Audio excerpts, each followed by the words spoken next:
The bids are in. The gavel is dropped. Ladies and gentlemen, here at WineBid, we are finally hammered. That's right. This is WineBid's podcast. They did all things wine value, wine retail, wine auctions, and just wine. My name is Jeff McGurran. I'm on the WineBid marketing team. With me, as always, is Paul, the Beau of Alsace Walker. That's Paul's nickname. And yes. And you'll actually notice we have another face that is not as familiar on the podcast. This is Walter Hamlin from First Bottle Wines, one of the premier online retailers of fine and collectible wine. And Walter is the wine guy or director of purchasing. Mr. Wine Guy. Mr. Wine Guy, hair wine guy. He's a true expert, not unlike myself. Walter is a true expert. He's also known the world over as the Wunderkind of White Zinfandel. Welcome to the podcast. I didn't know that. That's good to know. Yeah. I did some research. I do research for this. It's also news to me. Yes. It's news to a lot of people. I got a whole team of researchers on the back end. So, but we wanted to have Walter on here to really bring a perspective on the retail side of things. Paul and I are always looking from the auction side, right? And that is one vantage point.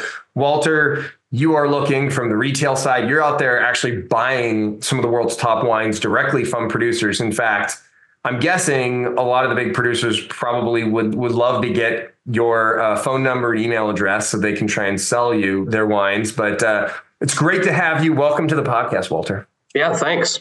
Yeah, a little bit different on this side, but ever so much fun. Shopping all around the world, direct, outside of direct, sometimes through consumers. So it's great to be here. Thanks for having me. Well, it's wonderful to have you. I want to jump right in. So we're going to start off with a recap of the auction that ended last night, which was Sunday, June 2nd at 7 p.m. Pacific time.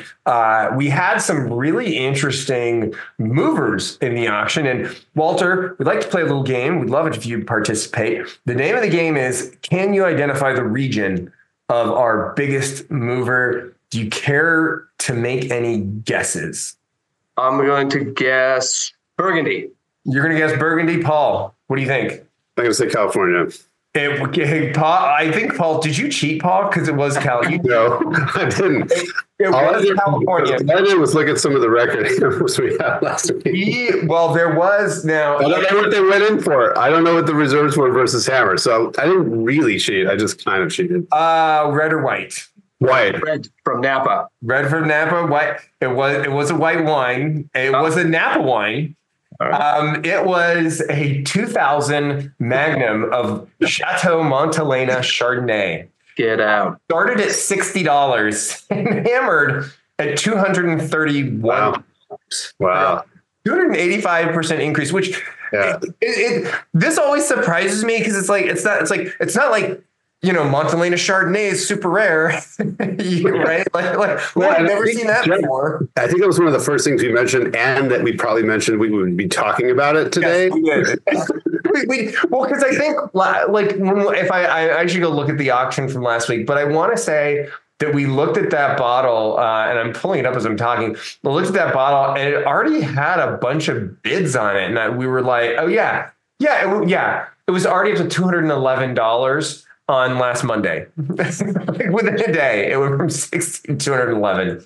Number two is another Napa familiar name. 1997 Robert Mondavi Reserve Pinot Noir light label. Pinot Noir, right? From the Reserve. Started at $30, hammered at $90 for a 200% increase. 97, you said? 97 Pinot Noir.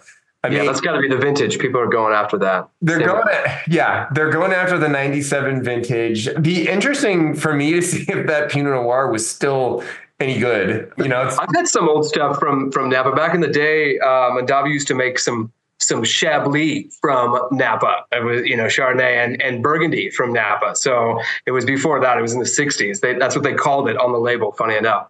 And some of them were not even vintage dated. So, I mean, there's been some pretty good stuff. Along those lines, I've had some Mondavi Pinot Noir from the 60s that was outstanding, like still kicking. I mean, that one I think would be interesting. Interesting thing is, and we talk about this a lot because I just had to look it up. the same wine, 97 Mondavi Reserve Pinot you just mentioned, also sold for $45 in yesterday's auction. So it appears there might have been a bidding war on that particular lot. Oddly enough, as well, it had a light label condition issue. So people actually went after the bottle that was not as pristine as the second lot. So go figure. And then it was in auction a couple of years before, but otherwise, yeah, pretty sporadic, like 18 and then 4 years earlier. So it seems pretty rare, but so strange that two different lots in the same auction went for, one went for double the other price. So go figure. But we see that happen all the time. Right? Always check for another lot. Third biggest mover. This one also had a pretty big jump, increase in value, 187%. 1999, Domaine, Valio, Creuse Hermitage, Comte de Larnage, Cuvee Spécial. Okay, so Walter, this is where we have to stop and we have to go Jeff's keystroke and figure out what exactly Jeff is garbling and mangling and Creuse Hermitage. That's what I got, but the producer I did not get. So Domaine, Vallouit. Okay. Vaillot. This one started at $20. We had two of them. We sold two for $57.50 a piece. Oh, Vallouit. Okay. Domaine de Vallouit, Creuse Hermitage. Was it designated or something? The Sally said something? Cuvee Spécial. Comte de Larnage, was that it? Yeah. Okay. 57. Wow. Nice. I mean, that's a pretty, 25-year-old Crows. Yeah, you guys just had an incredible amount of 99s and 98s pop up from all over the place. It must have been from the same person. Somebody was collecting for those vintages because they're incredibly priced. Yes, I mean $20 for a 99 Crows Hermitage, like, pretty cool. Come on, like that. That's a phenomenal deal. So it's not terribly surprising that it jumps up to like 57. There were multiple bottles too, so it's always kind of interesting when there's more than one. Excuse me, just two bottles, but still, that is impressive. So this fourth one, this was the biggest mover, not from percentage, but it was the biggest mover from a dollar amount. But it was up. This wine went up 96%, and it's one I drink all the time, so it's just so frequent for me. I did see a bottle of Meiomi in the current auction. Speaking of wines I drink all the time. Exactly. This was a 1948 Beaulieu Vineyard, purchased in Latour, private reserve Cabernet Sauvignon. Started at $1,300, hammered at $2,550. Wow. I mean, I know we all drink that a lot, right? Sure. Got a cellar full of it. I mean, that's a pretty incredible increase. I mean, especially for some of the other vintages you guys have had in the past, around $200. Somebody wanted that 48. Somebody wanted that 48. I mean, there's somebody with an 80th birthday coming up here, and now they've got a nice bottle to celebrate it. That bottle is in incredible shape too. The fill, beautiful shape, basic base neck fill, and the cellar it came out of. I know this because I know the consignor, but he actually had worked at BV and had wines from going way, way, way back. So he actually had some dry Sauterne from BV as well. Oh, wow. Yes, I saw that. I think, I don't know if we had already sold it, but yeah, really, really cool looking. And I asked him, I was like, how dry is it? He's like, it's not dry. Yeah. From the 70s. Not at all. Well, those bottles, those cabs hold on incredibly well. I've had the pleasure of tasting quite a few. I know you have too, Paul. That those cabs, they'll last if stored correctly. Yeah. Yes, they will last. I mean, Napa from that era has some just phenomenal wine that ages very well. And it's a very different style, I feel like, than you get from Napa today. It's much more in the old world style. I want to talk a little bit about some really interesting bottles that we saw sell. 2000 Mouton Rothschild 6 liter. And Walter, if you pick that up, you better invite me to the party, because that one I think is really sold for a paltry $11,170. We sold a 2021 Keller 6-bottle horizontal OWC for $26.40. Actually, we sold two of them.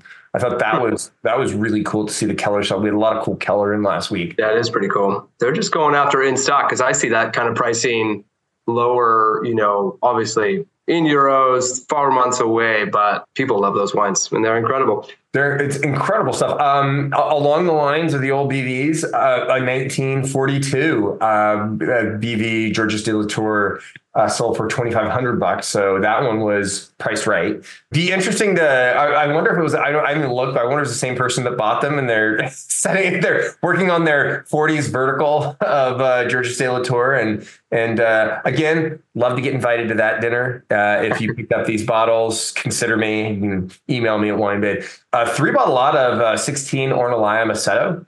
I thought, we mentioned this because we don't see much Maceto come in OWC, like especially in like 3 bottles in a case, right? I mean, single bottles usually, right? Yeah, it's single bottles and they trickle in. So it was really sort of unique to see this much Maceto. I mean, have you dealt a lot with procuring Maceto in the past, Walter?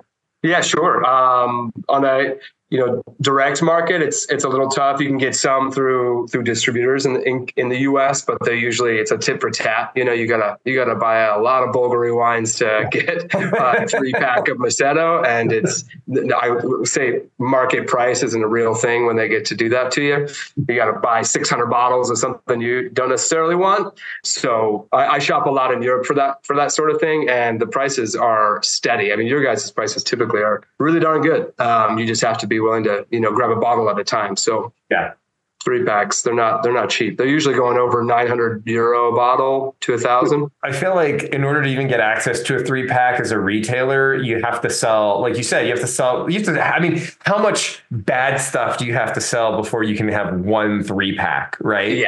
Yeah. It's and they're usually not bad, but it's their first tier, second tier wines, and they're making you. And seriously, they'll want you to buy 600 bottles of something before you can get an extra 3-pack or something, or you have to continually buy this onslaught of wine throughout the year to be able to be offered it. So I'm pretty choosy. I don't usually go that route. I don't want to sell a bunch of cruddy wine just to get 3 bottles of something great.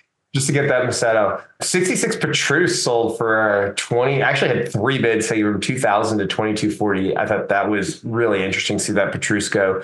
I think we got a 71 Petrus sell as well. 3 liter of 17 Ausone for 1805. I thought that was kind of interesting to see that 17. What did that start at? Do you know? It started at 1805. It started at 1805. It only had that was the reserve. Okay. Yeah, that was a rare. I don't think we've seen. I mean, don't see too many 3 liters of Ausone, but you don't see many. You don't have them coming out of your ears. I got a whole closet full of 3 liter Ausone. Can't bat those things away. I thought it was really interesting. There's 47 Louis Martini Private Reserve Cabernet Sauvignon at $14.85. Another ancient California wine. There were some really cool ancient California cabs. 55 Latour sold for $11.75, and then an 1847 Shortridge and Lawton and Co. Shortridge Lawton Co. Madeira sold for $1,135. I prefer the 1846 vintage. The 47, and then it's still better than the 48. 79 Krug sold for $9.95, and then I'm going to wrap it up with an 84 Diamond Creek Lake Vineyard for $9.45. Oh, that thing hammered. Okay, that thing finally hammered. Paul, that thing was sticking around for a while. Talk to us about the weekly winners. Yeah, so there, you mentioned the BV wines. Those are obviously California history. Don't see those too often. Amazing condition too. The cellar was, kept those wines in perfect shape, and they didn't travel very far either. So that was always cool to see. There's a kind of a very high ticket item. I actually wanted to ask Walter if he knows this wine, this Casa Farinha Dura Barca Velha, $15.95 for the 3-pack. I mean, I'm not very familiar with dry. No, me neither. Wine. So I don't know if you, I mean, I've heard of Farinha, but nothing other than, the sweeter wines. So anyway, No, over my head on that one. Yeah, it's really expensive. I think it had a big score, but even so, that doesn't necessarily matter so much for dry Portuguese wines, because you're right. Some that get big scores and they're not $500 a bottle. So anyway, that one was kind of surprising. I think I've mentioned this on the podcast before. I've been told this. I do not know if it is true, and I've been unable to verify it. So it may just be apocryphal or something. But what I was told was that port producers are only allowed to use a certain percentage of their grapes for making port, and that the rest of it has to go somewhere else. And so some of these super top producers, they might have an amazing vintage, and they, even if they wanted to turn it all into port, which they make more money doing so, they can't. So they actually have to take it and use it to make still red wine usually. And that can be phenomenal, because it could be from a phenomenal vintage from a great producer, and they just legally could not put it into port. So they're going to go make some red, still red wine that's phenomenal, but doesn't get prices high. That's what I've heard. I don't know how true that is. I know it's certainly true. They have bottle limits that they can produce. So every vintage they have that. So they'll still hold on to some of that excess stock to put into other, non-vintage or decade bottles. But you're certainly right. I mean, a lot of it goes into still wines. Good to know. Yeah, I don't know. I want to look it up. All these things I see happen, or see hammered, and I have no idea about them. So I always want to go see what it's about. But anyway, there was a 74 Montelena Sonoma Cab Magnum hammered for $830, which is pretty serious price. I mean, 74 California is not cheap anymore, kind of across the board. There are some kind of lesser examples, I feel like, that you can still grab up for $100, $200, but I'm a little surprised that the Sonoma Cab went for $830. That's a pretty serious number. Yeah, that's a happy 50-year-old right there. Is what that. I'm a little surprised. Like, it feels like for some reason recently we've been seeing Montelena moving up in value. Like it's not just like one bottle. Like it's there a couple of examples here in this auction, right? And then I don't know. I just feel like I've seen that moving up. And not that Montelena is like underpriced, but I feel like it's a decent value, for what you get. Yeah, I think so. I mean, it's a traditional. Sorry, Walter, didn't cut you off. No, you're good. I was going to say it's very classic producer, but not necessarily riding the same wave that some of the other, original, let's just say, or kind of post-prohibition wave of wines. I mean, Mondavi is an interesting example, right? That Pinot Noir is interesting that it hammered for $90-something. I mean, I would imagine, aside from the Judgment of Paris wine that Montelena made, that's probably the most valuable wine they've ever made, right? The Chardonnay. But the Cabernets are phenomenal, and I think they didn't go the same way as like Stag's Leap wine cellars. I feel like those wines kind of got pushed into a really next level pricing echelon, and then came as kind of the same thing there. But Montelena, I don't know, it always seemed more reasonable to me, especially in the secondary market, than some of the other classic producers. I was only going to add that since that movie came out in 2008, that Bottle Shock, I mean, anytime there's media behind a winery like that and they go, wait, this is a wine from that era, that's exciting. You got Chris Pine boxing Alan Rickman and stuff. That's gonna help sell a wine. That's true. Yeah, that is true. I might chalk it up as a touch media influence there, but with that, let's jump into our picks for the week, right? And I'd love to start off with Burgundy. A lot of really interesting stuff. I'm going to let you go first, Paul. You're going last, but Walter, Burgundy wise, like what really stood out to you in this week's auction that you thought was a good deal, or you're just keeping your eye on because you're like, I'm really curious to see where this ends up hammering? Yeah, I like that you guys sent me this list. I think you should send this to me every week. It's very helpful. Yeah, some really fun stuff. I mean, I jumped right to Burgundy. There's some cool Napas too. But I mean, Hospices Beaune. I mean, I've never had a bad bottle. Incredibly fun to try. There's a couple 2018s, Coche-Dury. Yeah, I was just saying Coche. That was on my list. I mean, $325 is not cheap, but it's Coche-Dury. Yeah, they're not inexpensive, and there's only a bottle of each. But those, I mean, every bottle I've ever tried has always been pretty neat. Yeah. The other, which I'm always kind of looking out for, PYCM, Pierre-Yves Colin Mouret. You guys always seem to overdo it on or under. Do it on the price, and this week we've got 3 bottles at 140. That's incredibly cool wine.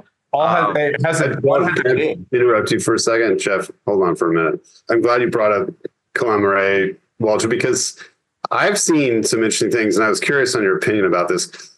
Some of the Saint-Aubin wines are going for more than the Village or Lieu D wines from Chassagne-Montrachet, and I'm curious as to why. I mean, I know they're very good, but I don't think that would have ever happened, 10 years ago. Like, I just can't imagine that happening. It's an interesting question. Yeah, because usually Saint-Laurent's having a little bit of a revival, it seems like right now.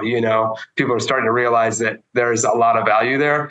Right. The stuff that I've tasted lately has not been super oxidative.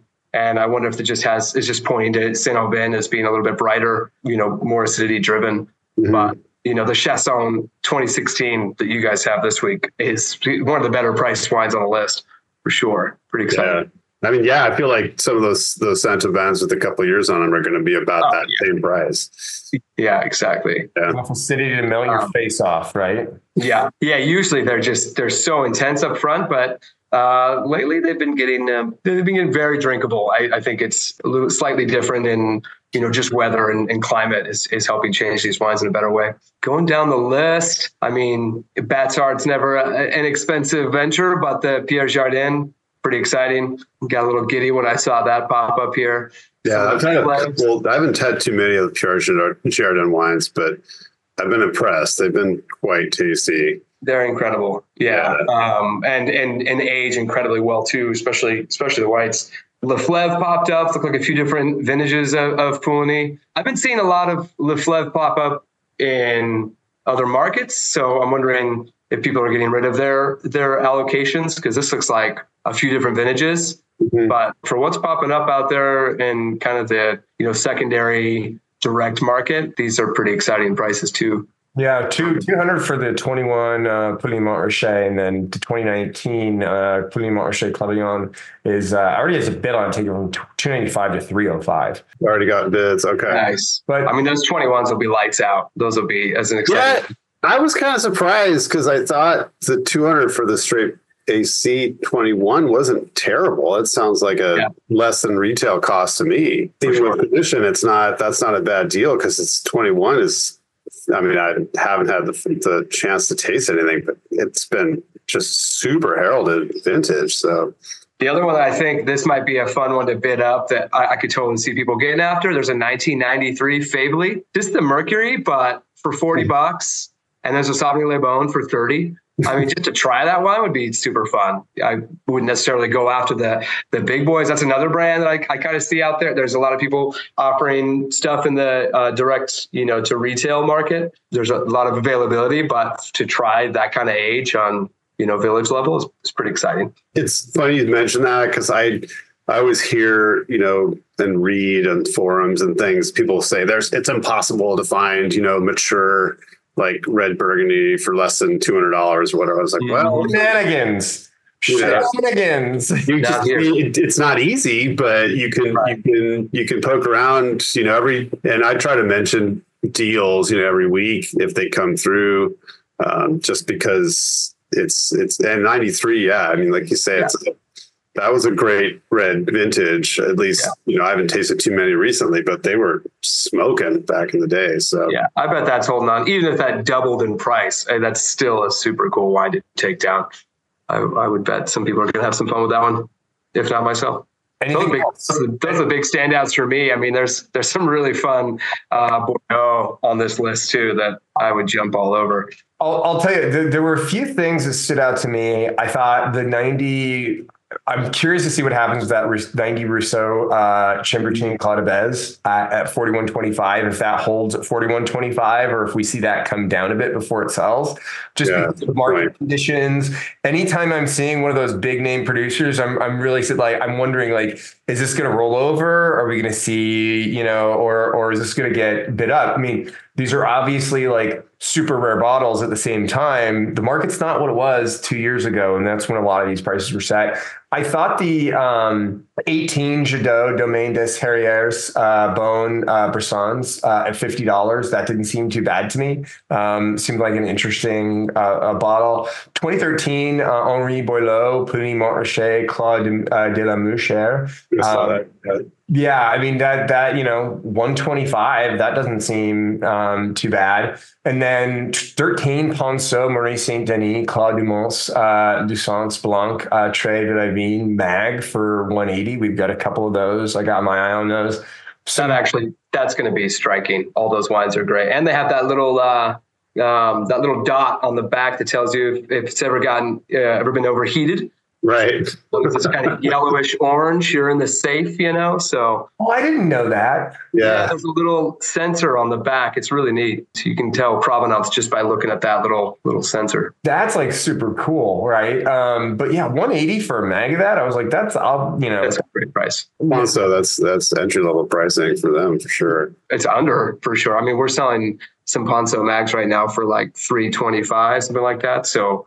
And it's a great price online. 180 for a Ponceau mag. 19 Georges Muret, Nuit Saint-Georges, Les Changots for 290. And then actually there was one here that I wanted to run by you, Paul, because there's a lot of interesting. Oh, you know what? Never mind. I'm thinking of a Bordeaux. But yeah. Oh, and then some 71. Pontenay Epenots Merceau for 70, and then a 71 Pontenay Epenots Pommard for 205. We have 10 of those, and then some 88 Hubert de Montier Pommard Les Rougiennes for 205 as well. Yeah, that's those old. It's funny. There's 5 of them. The de Montier. Actually, no. There's. Are there a couple lots of that Pommard? It looks like a case maybe that just got. There's 10 of them. Yeah. There's like a bunch of those. And I was like, those should be finally ready to drink. Yeah. Finally ready to get going. Paul, what that 88 for 205, that's going to be drinking pretty nice. Yeah, and I feel like, you've got, multiple bottles. It's not, I don't think they're all going to get bid up to $400 a piece or something. I mean, I've been wrong many, many times, but I feel like it's a safe, it's kind of a safe area to venture into if you want to try and score one for a party or an 88 tasting or something. You're not going to have to pay out the nose with that many lots involved. Well, I mean, as we saw the 97 Mondavi, right? You could have bought one for 45 and the other one for 90. So, right. And I mean, that Domaine de Montil, I mean, there's 0 of that wine in the US. It's just, you can't find it. So this had to have been a direct, and obviously he drank 7 bottles and, moving the other 5. No, he's moving 10. There are 10, right? Oh, there are 10. Oh, because there's other lots. Right. Right. There's other lots. Yeah. He only drank 2. He only drank 2 bottles. Way too much wine on his hands. Yeah. But here's the thing, the more recent tasting notes are saying it's like, there's one from 2018 saying it's great now, but it'll probably hold for another few years. So, I mean, I think that one's probably alive and kicking. Did you see the 17 Bernard Moreau Chassagne Montrachet Le Maltroit has 2 bids on it already, taken from 80 to 82. I thought that was interesting as well. Oh, did you say 17? Yeah. Okay. No, I didn't see that. Skipped over it. Bernard Moreau. I think these wines have been getting some attention. Now I can't find it, of course, but Paul, anything you wanted to mention that you feel like we missed? I'm curious about those hospice wines too, because I'm not, like Jeff calls me an expert, but I'm definitely not. And I believe that Coche-Dury produces Volnay and Pommard, right? There is Coche-Dury Pommard, but I'm assuming it's not estate, if you will. It's not owned, his own, or the kids, I guess, vineyards. But anyway, that one was really, really cool to me. So I'm glad you brought this up. So I wanted to pick your brain about that, Walter, if you knew. But yeah, I mean, just every time we've had the pleasure of getting a couple lots in the past, and I mean they stay in stock for about 6 hours when we offer them. So to see something like this out here, I mean, obviously somebody they're probably making a profit. I mean, at that price, it's solid.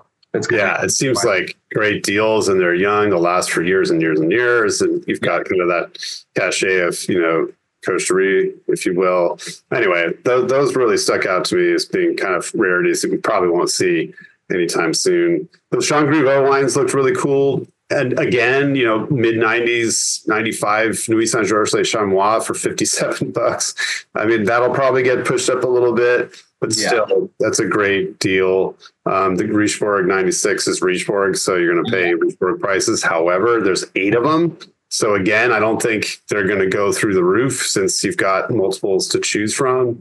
You're talking about the Jean Grouveau, they're 14. Of the 96 Richebourg? Yes, they're 14. Okay, so there's multiple lots. So that's like a safe bet, I think, at that price. Might even roll over for that matter. Yeah. Fourier La Trichieres 15 at 300, I thought wasn't insane considering I'm spacing on the other bottling. The Griot Chambertin from Fourier is like at least twice that. So I thought for Grand Cru from Fourier, 15 California vintage for Red Green. Sorry. Good wine. Anyway, so that didn't seem like a terrible deal. And there's Duran Marquis de la Guiche Montrachet, which is 590, doesn't seem insane when you see like we had a Lafon Montrachet, it was $2,000, I think, or something north of that last week. So, and that's a great wine, great source.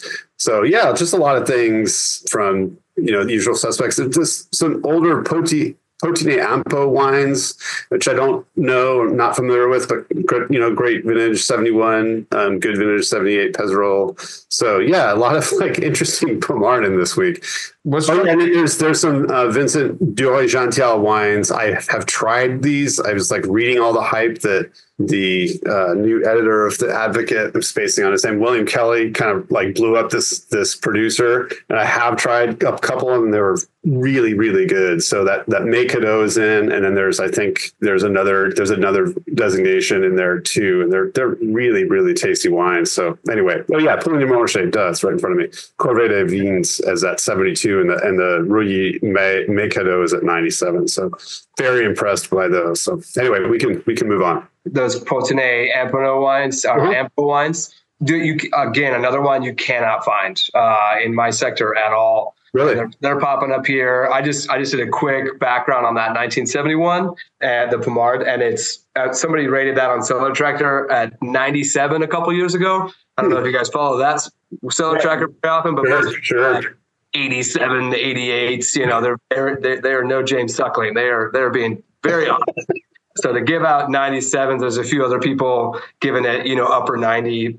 It's cool. I bet that wine is stunning. There are a few people who I feel like are overly effusive with their like ratings, someone who shares my name, in fact, that like just give, but you're right. Most people are pretty brutally honest. In fact, one of the Bordeaux I saw this week, I'm not going to say which one it was, or maybe I will. That's the top cellar tracking tasting note, or the most recent one was, if there's a contest for the biggest dud of this great vintage, I nominate this. Wood chips, modest fruit, short finish, cooking wine at best. Ouch. It's in the auction this week? And there's it's not this wine, but it's another wine in auction this week. It's Bordeaux. Yeah. So let's go to Bordeaux. I'm going to mention a couple things, okay? There's this, and I'm curious to get your thoughts. 2016 Mouton for $650, Walter. Mouton for $650, 100%. Yeah, a killer vintage. That price right now is what I would expect if I were buying it in euros, if not higher, direct from Chateau. So great purchase for sure. One that was interesting, we see this one come along every once in a while. Not a great vintage, but an interesting story. The 93 Mouton Balthus, which was an approved label. Right. So this is the Balthus label. So the label was approved by the American AT Alcohol, Tobacco, and Firearms. Right. However, it got so many complaints, and there was because it was a pencil sketch of a nude woman by the famous artist Balthus. So many complaints, and then there was a bunch of people like, oh my God, my vocabulary is like terrible today, right? Anyway, people complained so much that they ended up taking it off of the label, and there was only a few hundred cases of wine that was shipped to America with this label. The rest, it was taken off. And basically they were like, are you going to put something else on? And like, no, you don't get anything if you don't take this label of ours, right? So the rest of those is, interestingly enough, has no label. So you can get both of those, but only really at auction. 76 Latour Mag. We don't see a lot of mags coming through. Maybe not the best vintage, but it was $760 for a mag of 76 Latour. I thought that was kind of interesting. Yeah, for upcoming 50th, that would be a good score because Latour for serious finishes is expensive. So I don't know if it has a great score. I mean, there's a few lower scores out there for sure on that, and that vintage was was a little bit about there, but it's score in the sense that you're scoring a good deal. Sorry. Yeah. Exactly. No, it didn't. I mean, ratings. Yeah. 76 bottles are going for 700, just the regular bottle. So to get a mag at 760, it's 50% off. I mean, I'd cross the street to drink a glass of 76 Latour. Jeff, was that the wine you were talking about with the note and cellar tracker, or no? No. Actually, there's some other really interesting 16s. The 16 costs for 210. I'm curious to get your thoughts on the value there. Do you think 210 for the 16 costs is a good deal? 16 costs. Let me see. What would you say? 210? Yeah. Yeah, that is a good deal. I mean, it's pretty much kind of what I'd expect for 2016. If you're in auction, I'd say it's about right where I would put it and say it's incredibly overdone. But yeah, always amazing. What about that compared to like a 96 Leoville Las Casas for 235, which we have 12 of? Yeah, I'd be pulling Leoville Las Casas at that price. That's pretty cool. Yeah, I thought that for the money, the 96, I think is probably just pony up and pay the 235. Again, there's multiple bottles who probably scored a reserve and got some good time on it. I don't know. I would put a little bit more towards the 96 myself than the 60. And keep in mind, we also have the 99 Leoville Las Casas for 175 and the 19 295. So you get like the 96 with its age, and right. $bucks, more or less. For that price, for the age, I would go for it. The 19, I think, is a bit over the top right now. There's a lot of excitement around the press with that wine, but for the 96 at 235, that's next level for sure. I would go for that. Did you see the 1990 half bottle of Dechem? Actually has 2 bids already, taking it from 235 to 255. As someone who had that recently, that wine is unreal. It is so good. That's amazing. So stinking good.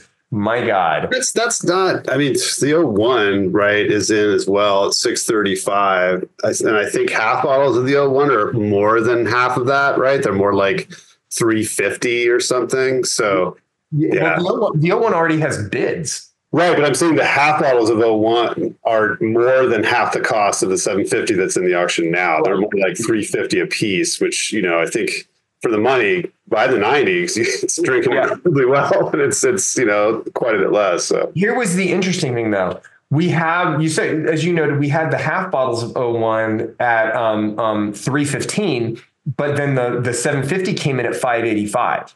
Right. Initially, the half bottles of 01 or 01. I see what you're saying. Yeah. So interesting. Yeah. So you're actually, it's very rare that we see, get a better deal if you buy a larger format. Usually it's either proportional or the larger format can cost more. In this instance, it was just fascinating to me that you got a better deal buying 1 750 versus 2. I mean, maybe not though, because it's getting bid up now.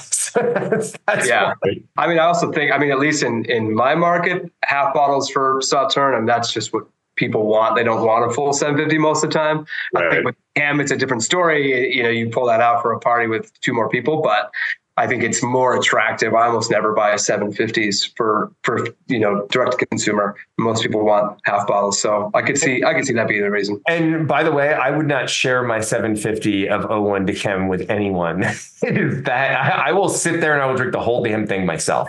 Well, fine. No white Zin for you then, pal. No white Zin for Jeff. I'll keep it to myself. Keep your white Zin. I'll take, for sure. 98 La Capelle de la Maison Aubryon for Chappelle. Chappelle. It's like Dave Chappelle. It's the same pronunciation. Same pronunciation. 115, that didn't strike me as too crazy for the La Chapelle de la Maison Aubryon from 98. I thought seemed like a decent deal. The 2000s, we mentioned a bunch of 2000s. 2000 Montrose, which already has a bid on it. We have two of them, 165 to 175. I didn't think even 175. I don't think is that bad for a 24-year-old bottle of Montrose. That's one that stood out to me right away on this list for sure. Right, where you're going like, yes, I will buy that all day long, and someone came in and bought both. When you look at Montrose right now, I always like to compare these older bottles to what they're selling and what I can find them for in the market for current vintage. And when you see better price for an aged bottle like that, as long as provenance isn't a question in a negative way, then all for it. Absolutely. That's going to be fun. Leflaive from 09 for 125. Not a crazy price. 09, strong vintage, although I feel like 09 gets overshadowed by 2010. Like it sits between 05 and 2010. And I feel like 09 tends to be a little bit better of a deal, but there's some phenomenal value in 09, right? Yeah. Well, it's still got a long way to go. That wine needs some time. I've opened up some 09s recently and been blown away. The structure is still intense. So that wine still needs time, but it's going to continue to be great. That's going to evolve. 98 Pavie for 260. And Paul hates Pavie. This is before the transformation of the estate, right? It's before it was spoofulated. So would you, 260 for 98 Pavie? I wouldn't pay that for 98. But that wine's not that good anyway. There's other stuff out there for that price. It's better. How about this? 2000 Leoville Préféré for 170. Is that we had a case of? And there's 9 bottles of 2000 Grade La Rose for 140. So between the 2000 Montrose, Leoville Préféré, and the Grade La Rose, by the way, which is at 140. And may I say, and Paul knows this by heart, Walter, Paul uses Wine Spectator's top 100 list to guide all of his buying decisions. It was number. You got it baked in your mind from the retail days. Yeah. Every time, if it doesn't get a score, or rating it, or ranking, I should say, then I'm not going to get it. No. Yeah. It's like, Walter, you probably remember, like, historically, brick and mortar retail, it was always a big deal when the number one wine came out. Historically, it's still. Are you kidding me? We got lucky this year, and we purchased some wine like right before the top 100 wine enthusiasts came out, and it's just, I put that offer up the day it comes out or the day after, realizing it sells out in seconds. It's still incredibly powerful. Yeah, it's like not even historically, it's working. How fast did the Argiano move this year? Exactly. It was from like $60 to $140, which, by the way, we have a ton of new Argiano coming into auction this week. But okay, with those three prices consideration, which would you go for? Montrose. I'd take the Montrose. Mm-hmm. I think was that Las Casas in there too? Or was Paufier? Yeah, Montrose. Montrose, where I'd say as well. Those wines are incredible. Well, the joke's on you because Montrose was not named number 1 through 58. It wasn't in the top 100. So the Gerard La Rose was better. Did we talk about the Costes or no? The 2003? That's another one. That's and it's at 180. That should be 280 plus at least. That'll be a fun wine. 21 years of age. Is it drinking well right now? Like, have you had this recently? No, I haven't had it recently. I've had more recent, cost, but not 2003. I imagine it's doing quite well. What about this 16 Figeac for 190? Yeah, what's the deal with Figeac? It seems like, is it becoming sort of artificially rare? I know that sounds silly, but we don't see a lot of it. And when it does come in, it seems to be pretty steep to me, I just did a quick search at the price you guys have it. That's, again, $80 less than everybody else. So they're all pre-arrival, ordering from Europe. So yeah, that's a solid buy. Even if it is artificially, priced up there, I think a few people gave it some 98s and there's 100 out there. So, there's some love for it. Yeah, for sure. No, it just seems like it's getting kind of elevated to this sort of next level. Yeah. Right, big wine, which it didn't seem to have that reputation, back in the 90s and early 2000s. Right. But now Figeac is a thing. But to your point, it's not like we see a ton of it. I don't know that I see the press around it necessarily. I mean, people buy it and it's respected, but it doesn't seem like it's a collector's darling or anything. But it does seem to be going up in price. Yeah. I mean, compared to its neighbors too, it's pretty expensive. Yeah. You mentioned the 03 Cosse. I thought it interesting. We've got the 03 Ausone for $685. And the reason why this is on my radar is because the 2022 release price of Ausone, if you bought it on Premier, was $699. Right. So, but the 2023 was just released at $535. Huge discrepancy in Ausone. And I find myself wondering, is that 03 a good deal? Right. Should I just grab some 23s instead? Yeah, I might just buy those 03 Cosse instead. Sorry to keep going back there, but yeah, at $685, it's cool. It'll probably be drinking really nice. Ausone is another one that just keeps climbing every year, no matter what the market does. So I think there's a tipping point there, I think. Yeah. Did you see the 61 Brain Cantenac for $305? Braun Cantenac. No, I missed that too. 61, yeah. Yeah, that didn't strike me as a terrible deal at $305. Like, I was looking at that going like, actually, was that the wine you had the cellar tracker note for? No, it is not. All right. We're gonna keep. I mean, I don't know how that wine is. I'm very familiar with Brain Cantenac, period, but I'm sure the 61. I don't know. I mean, I'll bet 3-star, like the 70. I like Brain Cantenac. It's good stuff. 61, and it actually does have some tasting notes from this year that are very positive about it. Okay. I think that might, I don't know, depending on what, there's other people out there on that wine right now at over $800 a bottle, which is pretty incredible.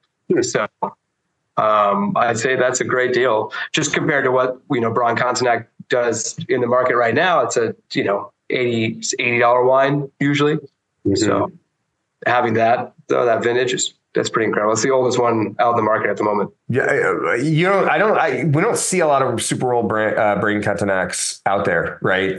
So this one I think would be really cool. 70 Chateau Giscourse for $160.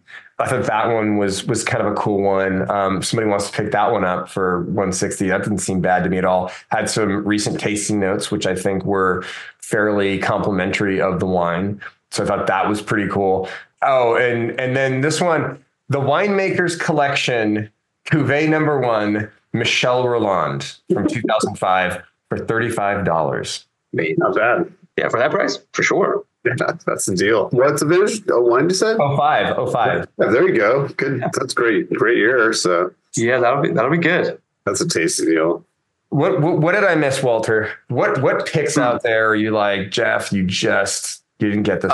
There's a couple in there that I would totally jump on. As far as, at least since you jumped to New World, that Pride Cab Franc Magnum for $80. Oh, well, no, the Winemaker's Collection, Michel Rolland, that's Bordeaux. Oh, okay. Sorry. I thought I missed where I just heard Michel Rolland. I was like, just assumed it was California. I just maybe it was straight to California. I mean, it could be like 10 different regions. So no, for that price, anything else in Bordeaux? Yeah, nothing too crazy. That I think we've touched on most of it. I mean, that 1982 Lafite Rothschild, it's nothing to be sad about. That's a pretty good price too. Lynch Bage, I think maybe we talked about this, $100 or $200 a bottle. There's a 12-pack wood case, which always screams perfect provenance to me. Talk about like rising in value. Lynch Bage and Pontet Canet, I feel like have just like yeah. Pontet Canet. I mean, we can't ever keep it in stock, and I think they're being smart as well. 2023 just came out with their new pricing, and it's the best price. I mean, it came out like 67 on my price, which is usually upwards of 90. Immediately went in and bought a pallet, just to hold on to it and release once it gets here. We don't do a lot of pre-arrivals. So, I mean, to find those wines at these kind of prices, especially aged, it's super exciting. Yeah. The En Premier was coming out under 100 with Pontet Canet. And I think that was their strategies. Like, let's get it under $100 a bottle. Right. And see how much we sell, because En Premier campaigns, for the last year and a half have just not been going well, right? So no. Well, the vintage is not much to speak about, but if you're talking about scores, that still is getting 99 points.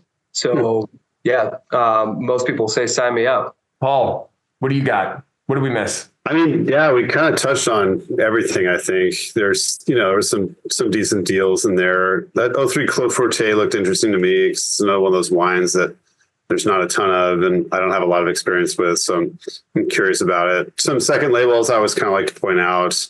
Petit Cheval Blanc, which is always kind of funny and confusing.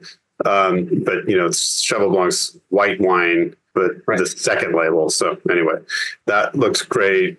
And then this Petit Lion de Marquis de Las Casas, which is kind of curious to me too, because I thought Clos Marquis was technically the second label. So like this is the third label. But anyway, is there a different line? Is there a petite line and also a line? Anyways, I don't know. That one caught my eye. I saw the petite line for 75. Yeah. And then Petit Mouton seems a little steep at 250. I don't know how great that wine is, but good vintage. I think the 98 La Chapelle de la Mission Brion is a better deal, Jeff, that you mentioned already. Yeah. 75 Soudreau I thought looked great for under $100. That's a 50-year, birth year wine coming up next year, and that's not expensive for something like that. No. It should be fantastic. I've had that wine a couple of times. It's really, really good. So yeah, no, you pretty much touched on most of them. Let's travel around the rest of France really quickly, right? We've got this 13 Domaine Charles Spar Riesling Schönenberg for $25. Love me some Alsatian Riesling, and I've not had the Charles Spar. I've had like the Pierre Spar, and that stuff is so good. Go to Beaujolais, 18 Jan Bertrand Fleury Cuvée du Chaos. Thought that was very dramatic at $35. We got 12 of those. And then some 18 Pierre Cotton Côte de Brulé, 100% cotton, which is interesting because I didn't realize you could make wine out of cotton, right? So $25 for those. I thought those looked interesting. Let's jump to Champagne because I know Paul, huge Champagne fan.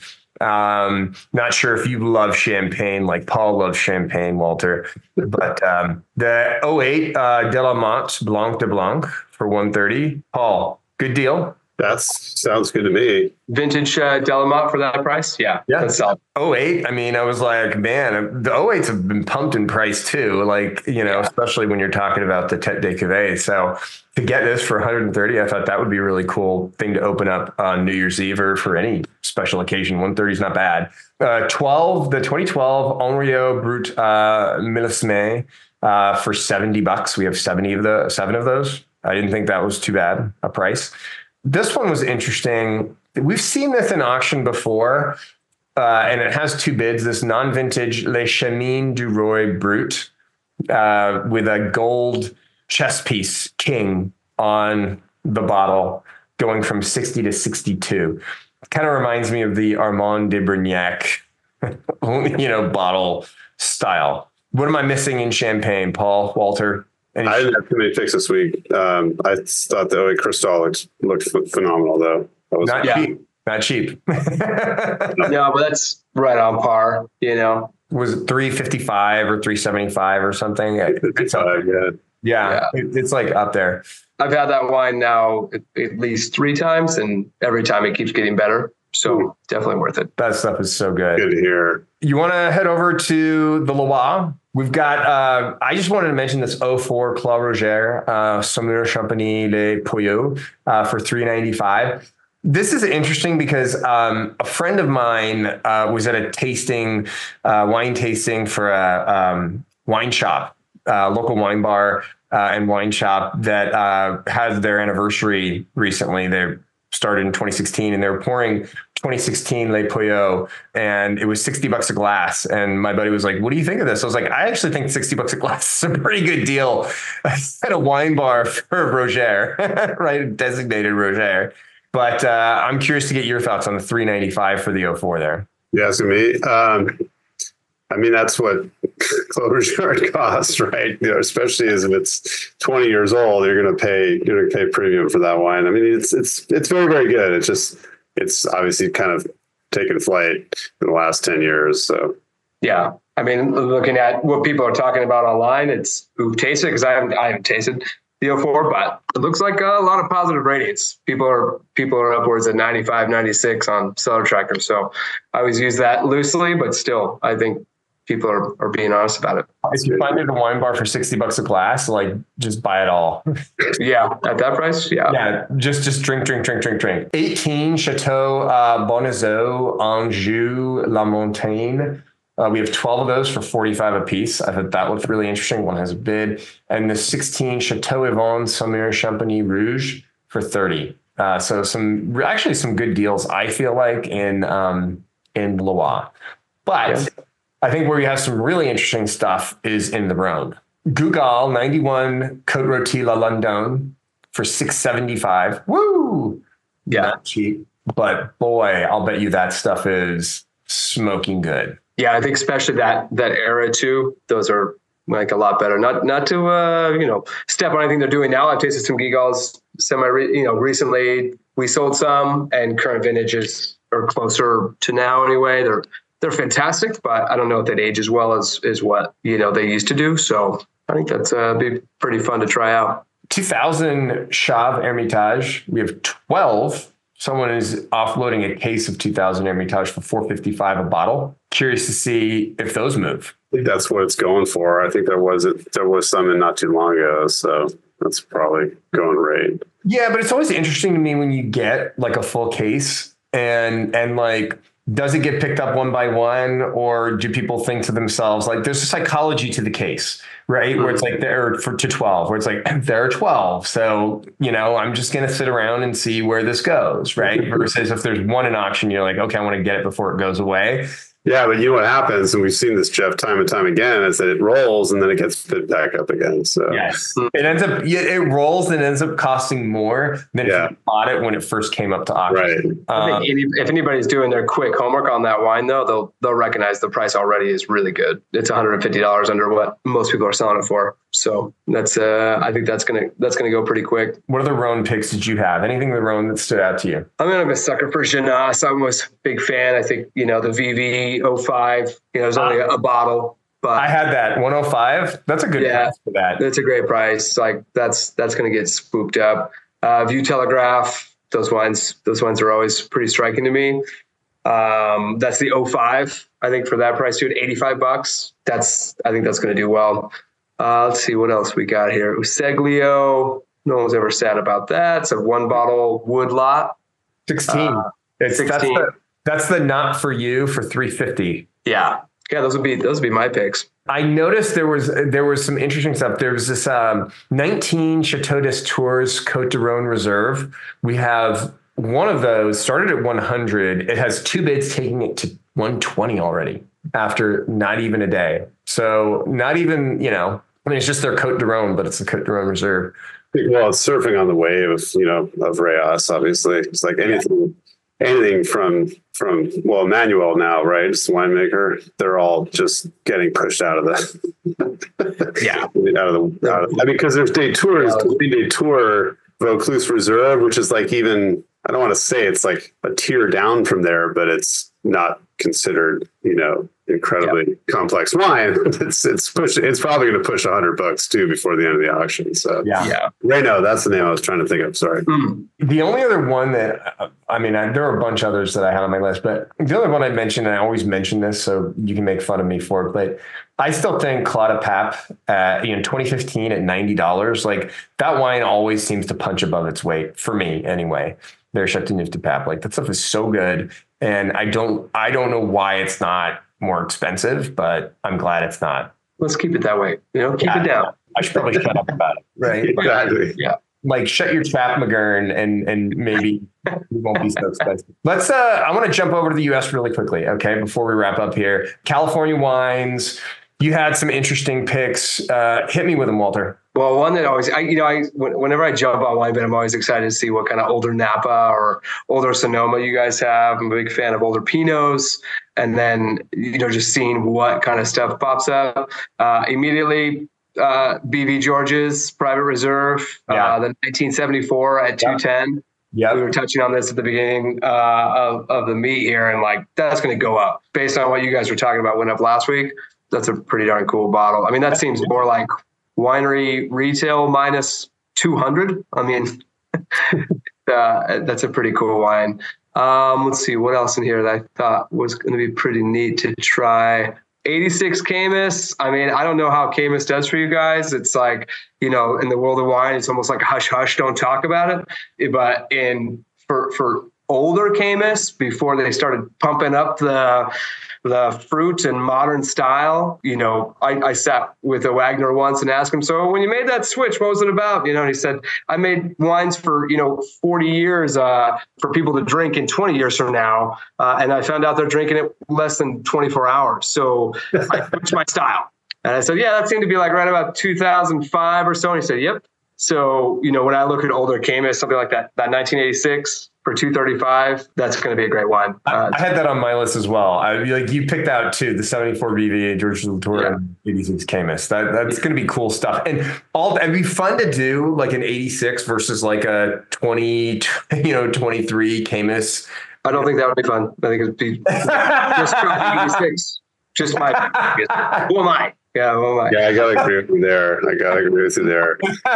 Not fun. He said it himself. It's totally different styles. One's meant for drinking now, and one was meant for drinking in 20 years. I mean, we're over 20 years with the 86, but still, 38 years with that wine. Anyway, I thought that was really, really cool. There was only other one. Oh yeah, the Howell Mountain Vineyards BD Ranch Inn, 1997 for $20. I mean, come on. Those things last forever too. Yeah. They're so good. All those wines from up on the mountain up there are great.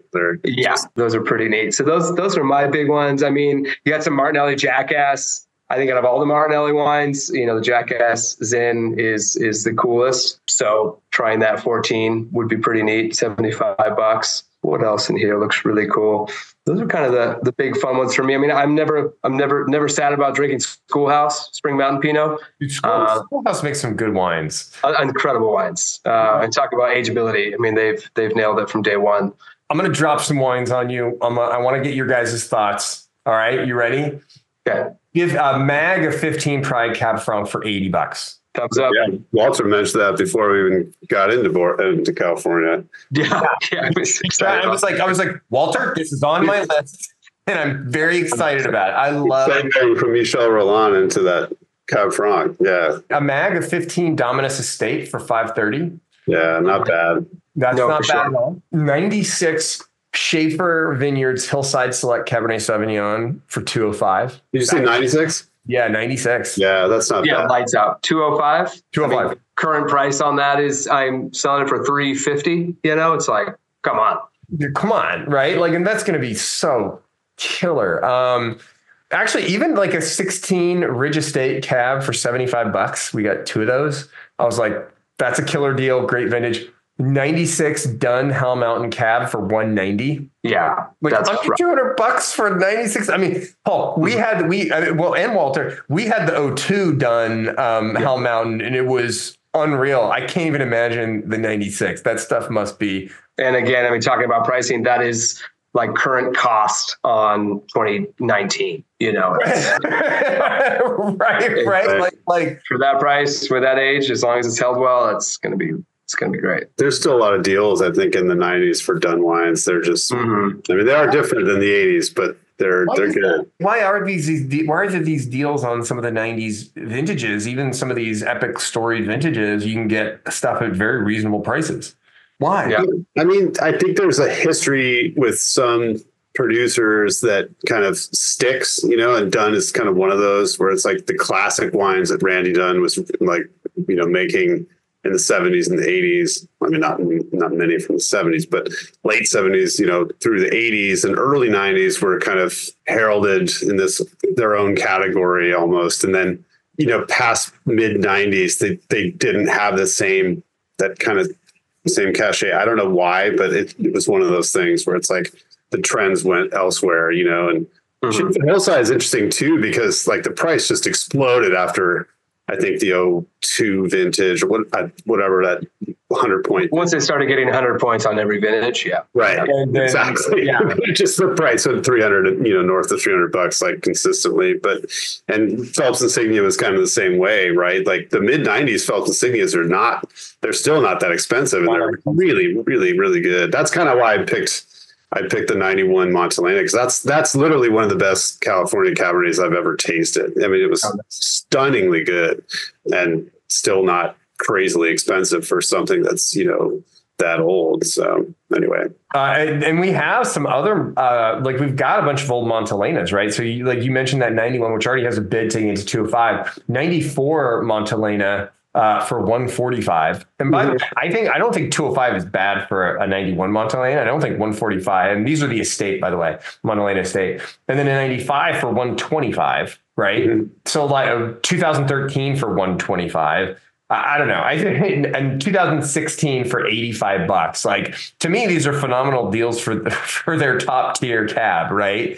By the way, speaking of amazing cabs, 2010 Diamond Creek Gravelly Meadow for 155. Some other Diamond Creek too, but I thought it's so rare you see Diamond Creek for under $200 these days. That's true. And did you say 2010, Jeff? Yeah. Yeah, and I think the price at retail was like at least $200 for the 2010. They were so expensive. Oh, no, at least. I think I sold that at a previous retailer who shall not be named. No, I'm just kidding. But we had them, and I think they were $250. I mean, they were up there. So, and now they're over $300. So if you can find them, they don't do retail very often anymore. No, it's like hard. 06 Arajo Estate, Isley Vineyard, Cabernet Sauvignon for 170. I didn't think that was crazy. And actually a 2013 Staglin Estate for 135. I didn't think it was crazy either. But Jeff loves Staglin, by the way. I love Staglin. He loves Staglin. He loves it. It's delicious. Yeah. But did you say was it Isley Estate or is it the Arajo Estate Isley Vineyard Cabernet Sauvignon for 170? That's silly. That's why it's going for. They should be like $400. What vintage, Jeff? 06. 06. Oh, okay. And by the way, 06 Vineyard 29 Ida Cabernet Sauvignon for $95. Under 100. I thought that was like a good deal. I mean, good deal. And actually, what do you think of we had some Ramey Cab recently. The 2020 Russian River Valley Ramey Shard. We have 5 of those at $35 a pop. I thought that actually might be a pretty interesting buy. I mean, $35 for a Shard from Ramey. Not bad. 01 David Arthur Vineyards Cab started at 70, now up to 71. I didn't think that was too bad. Love me some Pritchard Hill juice. And then this one was also interesting. We have 2 bottles of 2020 Domaine de la Côte Clos Juliet Chardonnay. Yes, expensive. Yeah, 165. Yeah, I mean the Pinot Noir goes for not that much at auction, and 2020 is a tricky vintage. So I don't know. That's a lot. I was thinking the same thing, right? Yeah, I picked it because I don't think we've ever sold this wine before. So I was curious, and I'm always following whatever Raj is doing is kind of interesting, and those wines have kind of exploded. It seemed like they had a little, I don't know, to me, I should look at the pricing to confirm this, but it seemed like some of the vintages went for kind of big money a few years back, and then they kind of dipped a little bit. But now, yeah, with the Chardonnay at 165, that's, especially in the secondary market. That's up there. That's up there, yeah. Here's what I think happened. I think they were featured in Psalm 2 or 3. Mm-hmm. When they recreated the Judgment of Paris, but with Burgundy wines, and Domaine de la Côte beat D'Angevy head to head in a blind tasting with like Jancis Robinson and Fred Dame. And okay, I remember this. Yeah, I remember hearing about this. I think after that, it sort of really raised Domaine de la Côte's profile, and you saw it jump up in price. That's my theory. Yeah, I feel like those, and a lot of his wines go on those kind of waves. A lot of times they get big in the market for being on a show, or because he's good at marketing. He does a great job. Santa Rita Hills Chard for that price. What about $36? It's got a bid on it for 2012 Denner the Ditch Digger. Paul, you turned me on to Denner the Ditch Digger. That's less than half from the mailing list at least. Love this stuff. It's tasty passive wine. It's fun to drink. It's good stuff, and it's not expensive. And then the last one I'll mention is this 09 Peter Michael Le Caprice Pinot Noir for $75. I didn't think that was terrible. Very solid. What did I miss, Paul? Oh, I don't know. Yeah, not too much. I wondered, Walter, if you know Massimo Di Costanzo at all, if you guys have met before, but he's been doing some really cool stuff. I think his wines are kind of underappreciated. And South Napa sources, but they're really, really, well, I shouldn't say, but South Napa sources, they are really good. I'm not trying to discount South Napa. That comes off as incredibly rude. But anyway, they're very, very tasty. And I think, again, talking about less than mailing list costs, these are, the 18s are pretty reasonable at $80. Especially when, lots of Napa cabs are 175 and north of that are not that great. I think his wines are really, really good. These downstream wines, I always pick them because I've never tasted them. They're so expensive. And I'm like, what is this stuff? Like it's Zinfandel too. It's like really, really expensive. And I think this is a 4-bottle set with a Magnum. Do you know these wines, Walter, downstream? No, another one over my head, man. I need to find cool little guys. Come on, Walter. Come on, man. Get with it. Get with the program. They don't make white zin, so I guess I'm not looking. I was going to say I agree with Walter on the Martinelli Jackass. I love those wines, and I don't drink them too often. I mean, they'll knock you on your ass, as it were, but they're really, really fun to drink. And the Jackass Hill is, quite more rare, I think, than the Jackass Vineyard. It's like a smaller parcel or whatever. So they don't come in too often too. It's so fun to see those. I'm curious about how Cat's Yard is doing since they took over Flora Springs. I tasted the 2020 actually at the winery, and I thought it was quite good. They're expensive out from the winery too. I think they're quite a bit more than $100. I just tasted the 21s last week. These ones they're incredible. Oh, really? I tasted the 2020s last year because it was the first vintage. Really great press, nice big start, but they're doing it right. They're making small amount of wines. They're utilizing just the best plots, which a lot of people say, but they're actually doing. Got their winemaking team from Bordeaux here and working on it. So it's pretty incredible to see what they're doing. I'm excited to see where that goes. And for $100, the 2020 Aura is worth it. Yeah.